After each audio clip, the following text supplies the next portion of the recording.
ए बुढ़िया, तुझे कितनी बार कहा है अपने कमरे से बाहर मत निकलना। तू फिर बार बार बाहर झांकती रहती है।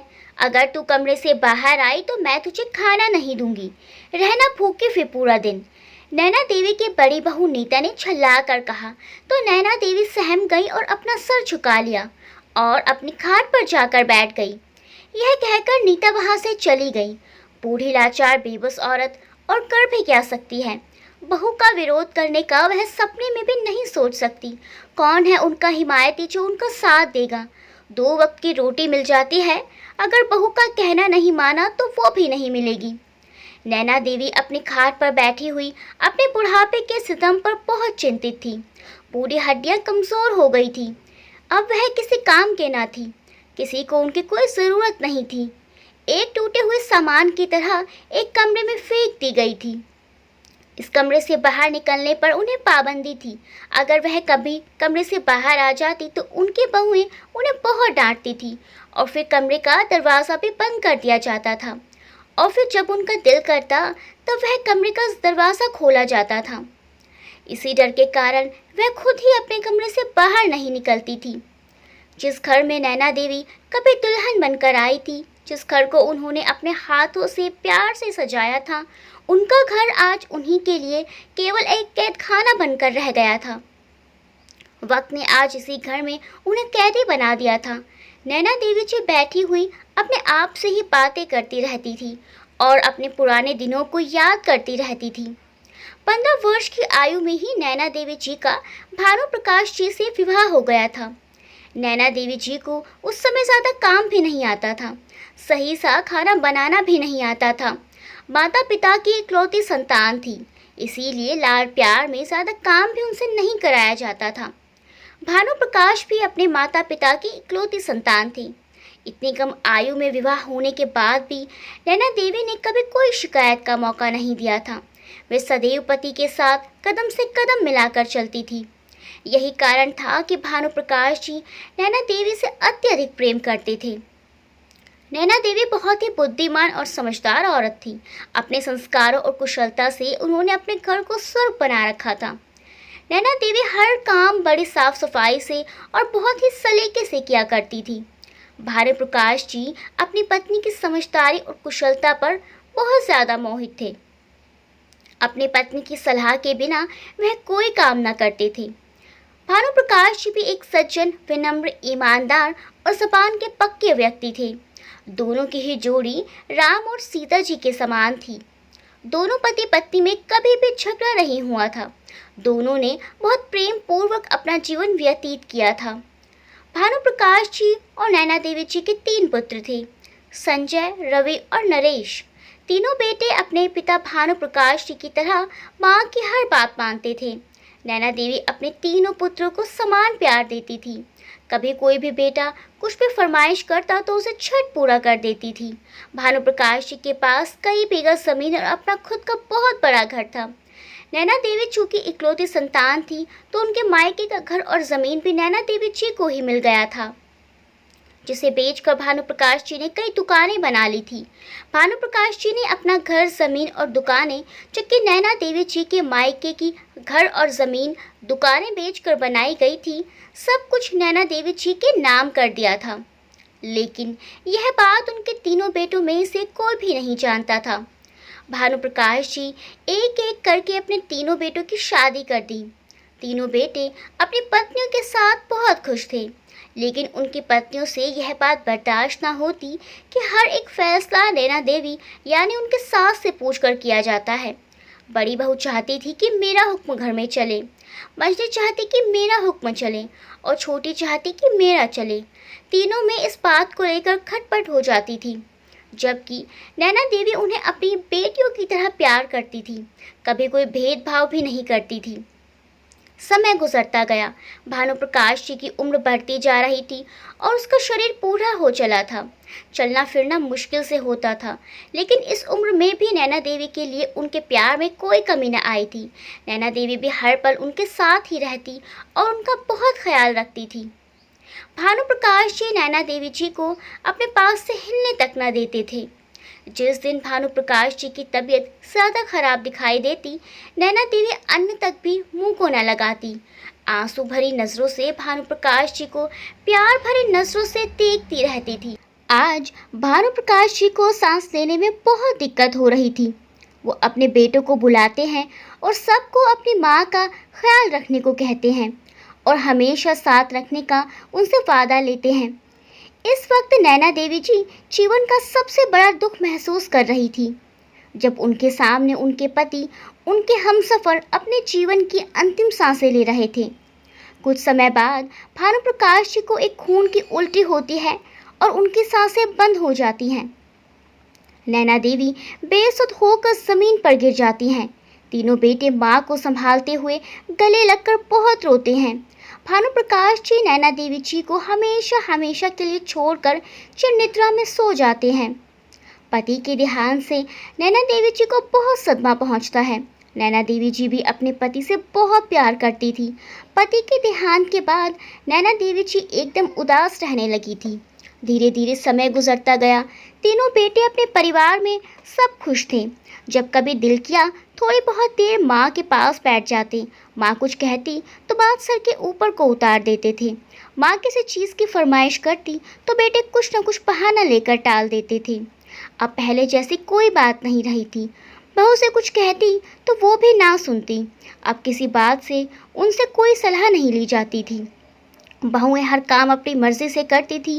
तो धीरे धीरे नैना देवी जी को एहसास होने लगा कि इस घर में अब मेरी कोई अहमियत नहीं है। अपने कमरे से बाहर निकलना कम कर दिया। वे अपने कमरे में लेटी रहती और अपनी बेबसी पर अफसोस करती रहती। तीनों बहुएं अपने बच्चों तक को कभी मेरे पास ना आने देती थी। जब कभी कोई सा पोता या पोती पास आती तो तीनों भड़कना शुरू कर देती। बस कमरे से बाहर आना अब सजा लगने लगा था। इसी का फ़ायदा बहुओं ने उठाया। जब कभी वह कमरे से बाहर निकल भी जाती तो बहू ऐतराज़ करने लगती। वह नैना देवी जी को कमरे के अंदर रहने का हुक्म देकर चली जाती। बेटों को भी अपनी पत्नियों की बात सही लगती थी। नैना देवी जी को अब रोटी देते हुए भी जोर पड़ता था। 2 रोटी देती और 100 बातें सुना देती कि यह बुढ़िया भी पीछे पड़ गई है, पता नहीं कब पीछा छूटेगा इससे। बहुओं को तो जो करना था वो कर ही रही थी, परंतु बेटे को भी कभी अपनी बूढ़ी माँ का ख्याल तक ना आता था, जिन्हें पाल पोस कर इतना बड़ा किया, हर खुशी दी, वो आज अपनी माँ को भूल गए थे। सारे बेटे बहू शादी ब्याह में घूम आते, मुझे कमरे में बंद करके चले जाते। आज मुझे रोटी खाए हुए 2 दिन हो गए थे। भूख के मारे जान निकली जा रही थी। मैं जैसे तैसे उठी और बाहर निकली। कोई दिखाई ना दिया। पता नहीं सब कहाँ हैं। मुझे तो बस रोटी चाहिए थी। मैंने जैसे ही रोटी हाथ में उठाई, पीछे से मंझली बहू ने हाथ पकड़ लिया, मेरी रोटी छीन ली। बोली, रोटी चोरी कर रही थी बुढ़िया, जब खाने को दे दिया जाता है तो चुराने की क्या ज़रूरत है। बहू ने चिल्लाकर कहा, बहू मैंने 2 दिन से कुछ भी नहीं खाया है, तो मैं क्या करूं? मैंने कोई ठेका नहीं ले रखा है तुम्हें खाना खिलाने का। अब तो यह बुढ़िया घर में चोरी भी करने लगी है। अब इस बुढ़िया को घर में रहने का कोई अधिकार नहीं है। पता नहीं हमारे पीछे घर में से क्या क्या चोरी कर ले। यह कहकर बहू ने धक्का देकर घर से बाहर निकाल देती है। मैं घर के बाहर खड़ी दरवाजे को पीटती रही। फिर बहुत देर बाद छोटी बहू बाहर आई। इसने मुझे अंदर ना जाने दिया। उन्होंने बहू के हाथ पैर जोड़े कि मुझे अपना कुछ सामान तो लेने दो, मैं अपना सामान लेकर यहाँ से चली जाऊँगी। तो दूसरी बहू ने कहा, ठीक है ले जाने दे, वैसे भी हमें इसका सामान कूड़े पर ही तो फेंकना पड़ेगा। मैंने अपना कुछ सामान लिया और घर से चली गई। आंखों से आंसू बह रहे थे। मैं बिना कुछ सोचे बस आगे बढ़ती जा रही थी। आज भानु प्रकाश जी की बहुत याद आ रही थी। काश वो भी मुझे अपने साथ ही ले जाते। मेरे दर्द की कोई सीमा नहीं थी। मुझे असहनीय दर्द हो रहा था। मेरे घर ही से मुझे धक्का देकर बाहर निकाल दिया गया था। मेरा घर मुझसे छीन लिया गया था। मेरे सर पर अब कोई साया नहीं था। मेरे सर की छत छीन चुकी थी। मेरा इस भरी दुनिया में अब कोई नहीं था। मेरे माता पिता, मेरे पति इस दुनिया से जा चुके थे और मेरे बच्चों ने मुझसे आंखें फेर ली थी। मैं जाऊं तो जाऊं कहाँ, यह सोचते सोचते मैं चलती जा रही थी। चलते चलते मैं काफ़ी दूर निकल आई थी और धीरे धीरे रात भी होने लगी थी। मैंने एक रात एक पत्थर के सहारे बैठकर गुजारी और फिर से चल दी। रास्ते में किसी ने मुझे कुछ दिया तो वह मैं खा लेती थी, नहीं तो भूखी रहती थी।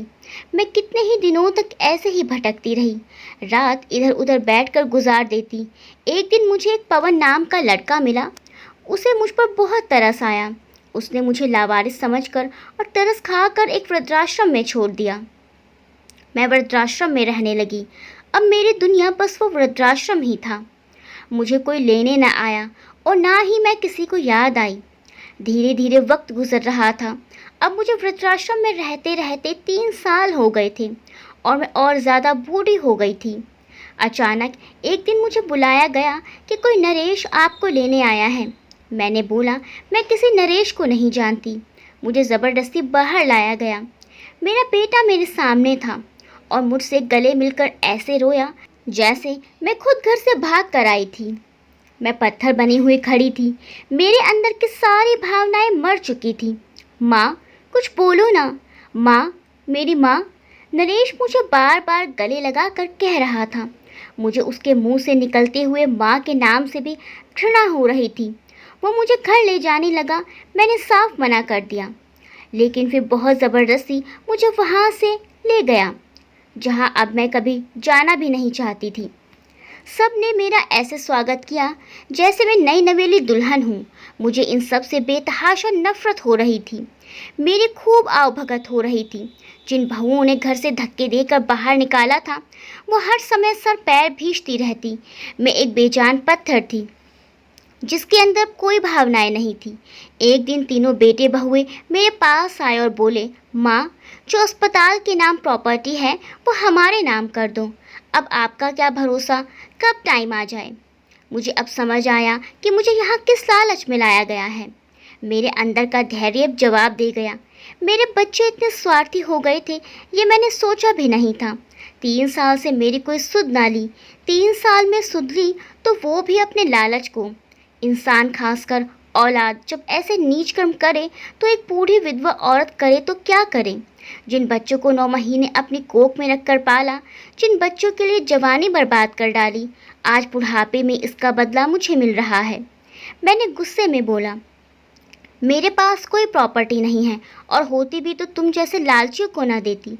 मेरी सारी जायदाद तुम्हारी ही तो थी यदि तुम लोग मेरे साथ ऐसा व्यवहार ना करती। बुढ़ापे में मुझे और चाहिए भी क्या था। 2 वक्त की रोटी चैन सुकून से मिले। जैसे मैंने बचपन में तुम्हें संभाला, प्यार दिया, ख्याल रखा, रातों की नींद हराम की। यदि इसका राय बराबर भी मुझे हक दे देते तो क्या हर्ष था तुम लोगों का। लेकिन तुम लोगों ने तो मुझे मेरे घर में ही कैदी बना डाला। सब बच्चे मेरी बातें ध्यान से सुन रहे थे।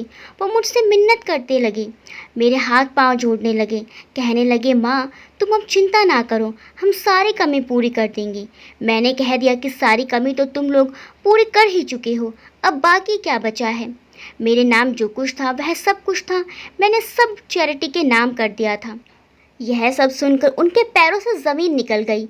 उन्हें ये बात बर्दाश्त नहीं हो रही थी कि इतनी जायदाद हाथ से निकल गई।